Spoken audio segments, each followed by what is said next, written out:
May mga taong hindi natin napapansin. Mga taong tahimik na naglilingkod, kahit walang pumapalakpak at walang hinihintay na kapalit. Bago pa man dumating ang mga tao ay narito na sila.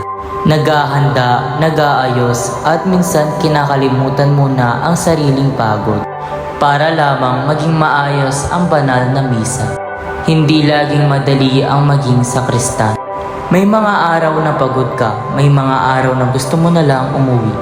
Pero pinipili mo pa rin manatili dahil alam mo ang dahilan kung bakit ka narito. Saan nga ba kami kumukuha ng lakas? Sa pamamagitan ng panalangin at pagkikiusap sa Panginoon ng buong puso at tahimik.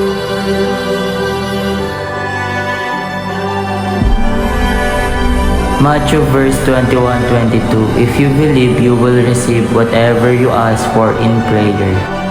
John 3:16, for God so loved the world that He gave His one and only Son. Isaiah verse 41:10, do not fear, for I am with you, I will strengthen and help you. Proverbs verse 22:4, humility and the fear of the Lord bring wealth and honor and life. Matthew verse 22:14, for many are called but few are chosen.